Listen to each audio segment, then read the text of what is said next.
Ty's Cars 4 Mack was my most ambitious custom diecast ever when I made it.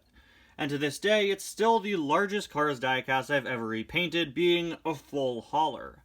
And while it isn't my all-time favorite custom I've ever done, it's still one that I really like just because I pulled off painting an entire hauler.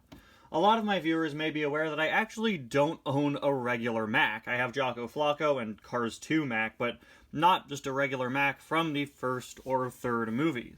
And at the time that I made this custom, I didn't even own Cars 2 Mack, so my only Mack diecast, other than playsets, was the Jocko Flocko one.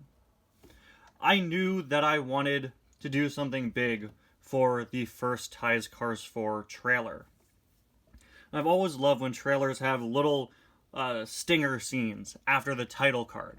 Movies that have big reveals after they announce the title of the movie. And for the first Ty's Cars 4 trailer, I decided my little stinger scene would be the reveal of Ty's Cars 4 Mack, revealing not only did I secretly buy a Cars 3 Mack, I fully repainted it to be Cruz's hauler. And to this day, it's still a custom that I really, really love, and I think it's just a really fun concept. Of course, based on the fact that in the credits of Cars 3, we see Max repainted himself, or has been repainted, into a hauler for Cruz. Anyway, guys, welcome back to another review, and to another birthday request here on the channel. I told you I had 3 this week, didn't I? Today, we're going to be taking a look at Ty's Cars 4 Mack, a suggestion from Omega58. Thank you so much for the birthday request, and I hope you have a great birthday. Now, let's get started taking a look at this guy.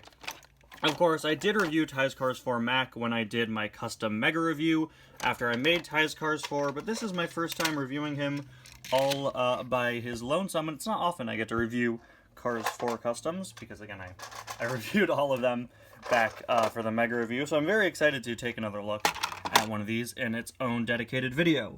While designing the front of Mack, I wanted to try to do what Disney and Pixar would do. That is, not make him look too unlike Mack.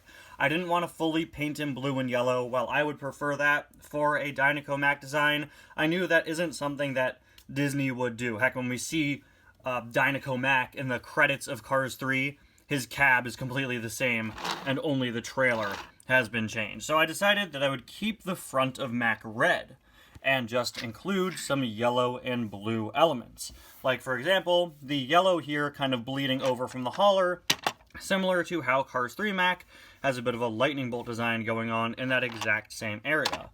Not painting all of Mack yellow and blue would also help me with painting the face, because I would not be able to get my paint down underneath the hat.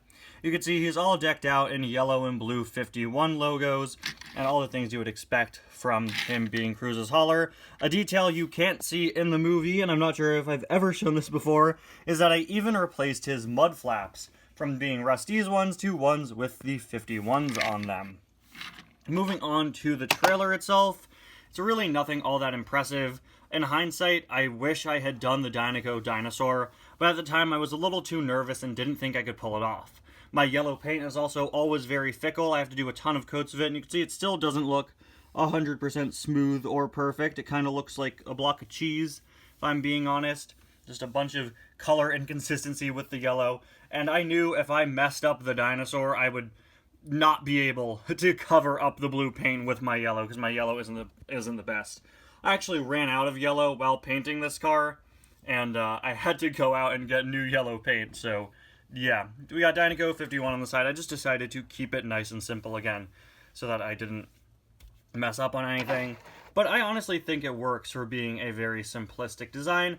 I think it works quite well. Not a lot of the next gens have very oversimplified logo designs. And while this Mack, I think, looking back, is sorely missing the Dinoco dinosaur, and I wish I had done that, I understand why I didn't at the time. We've got Dinoco 51 there on the back. And of course, it just folds out like any old Mack hauler. I remember wanting to repaint this part to be blue or yellow, probably blue to match Cruz, but I didn't do that. What I did do, though, was color the inside ramp.